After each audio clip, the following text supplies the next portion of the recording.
प्रेमानंद जी महाराज वृंदावन के आश्रम में रहते हैं और वहाँ सत्संग करते हैं। राधा रानी के परम भक्त थे और अब इन्हें करीब हर भारतीय जानता है। वृंदावन वाले प्रेमानंद जी महाराज अपने विचारों की वजह से काफी लोकप्रिय हो चुके हैं। लोग इनके दर्शन को बेताब रहते हैं। आधी रात को जब वे वृंदावन की सड़कों पर निकलते हैं तो दर्शन करने वालों की लाइन लग जाती है। इनकी ख्याति का अंदाजा इसी बात से लगाया जा सकता है कि इनके दरबार में बड़े बड़े दिग्गज तक हाजिरी लगाते हैं।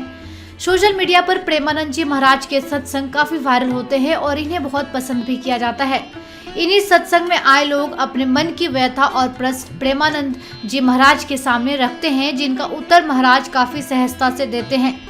इसी तरह सत्संग में आए एक भक्त ने प्रेमानंद महाराज से पूछा कि मंदिर में जाकर वीआईपी दर्शन करना कितना सही है। सवाल का जवाब देते हुए प्रेमानंद जी महाराज ने इस पर अपनी राय देते हुए क्या कहा, आइए जानते हैं। प्रेमानंद जी महाराज ने कहा कि भगवान के पास अगर पैसों के दम पर पहुंचा जाए तो वह भक्ति नहीं माया है। आगे उन्होंने कहा कि पैसों के बल पर किसी का आदर हो रहा है तो वहां आदर नहीं, सिर्फ माया ही है। इस तरह वीआईपी से भगवान के दर्शन करना खाना पूर्ति मात्र है, इन्हें ठाकुर जी नहीं मिलते। प्रेमानंद जी महाराज ने आगे कहा कि माया का हर जगह सिक्का नहीं चलता है, पैसा निकालो और काम करवाओ, लेकिन ठाकुर जी के सामने कोई पैसा या माया काम नहीं करती। उनके आगे सिर्फ भक्ति और प्रेम समर्पण काम करता है।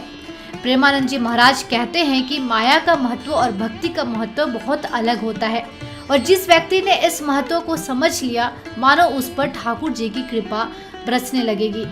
प्रेमानंद महाराज ने अपनी जिंदगी को राधा रानी और भगवान श्री कृष्ण की सेवा में समर्पित कर दिया। दावा किया जाता है कि प्रेमानंद महाराज के गुरु का नाम मोहित मराल गोस्वामी है। उन्होंने ही प्रेमानंद महाराज को दीक्षा दी थी। इस बारे में कहा जाता है कि एक दिन वृंदावन में राधा बल्लभ मंदिर के सेवायत मोहित मराल गोस्वामी की प्रेमानंद महाराज पर नजर पड़ी। इसके बाद मोहित मराल गोस्वामी जी ने उन्हें श्री हित हरिवंश महाप्रभु द्वारा रचित श्री राधा रस सुधा निधि का एक श्लोक सुनाया, मगर प्रेमानंद जी को इसका मतलब नहीं समझ आया। इसके बाद प्रेमानंद जी को उनके गुरुओं ने श्री हित हरिवंश महाप्रभु के नाम का जाप और राधा नाम का जाप करने को कहा और महाराज प्रेमानंद को दीक्षा दी। अगर आपको हमारी वीडियोस अच्छी लगती है तो हमारे चैनल धर्म समाचार को सब्सक्राइब करना ना भूलें। धन्यवाद।